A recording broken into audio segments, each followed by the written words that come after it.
देबो तोरा चोली रे छोड़ा ओके ओके रे छोड़ा ओके ओके रंग देबो तोरा ढोरी रे छोड़ा ओके ओके रे छोड़ा ओके ओके सब दई छौ रंग बारी बारी कनी हमरो लेने पिचकारी तोरा डाले छियो रंग कही हैप्पी होली गे रंग देबो तोरा ढोरी रे छोड़ा ओके ओके रे छोड़ा ओके ओके रंग देबो तोरा चोली रे छोड़ा ओके ओके रे छोड़ा ओके ओके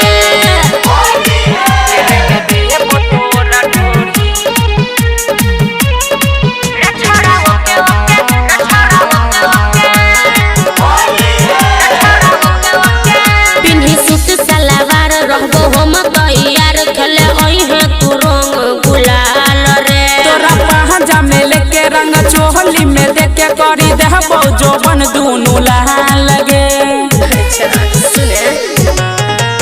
पिन्ही सूट सलवार रहबो हम तैयार खले ओइहे तू रंग गुलाल रे तोरा पहजा में लेके रंग चोली में देखे करी देबो जोबन दुनु लाल लगे देखोई में माल चीता जा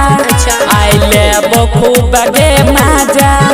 बड़ी निक लागे छौ छोरी तोहर बोली रंग देबो तोरा ढोरी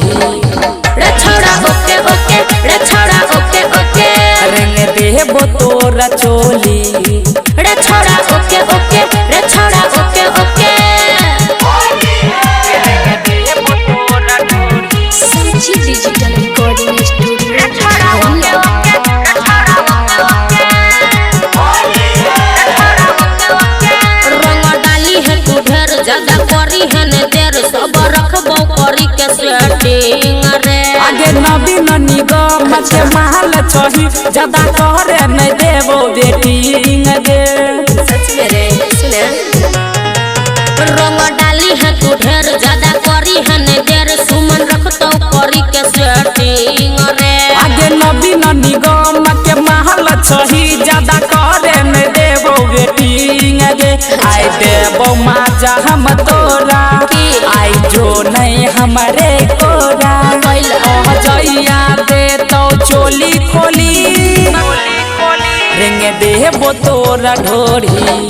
रे छोड़ा ओके ओके रे छोड़ा ओके ओके रंग देबो तोरा चोली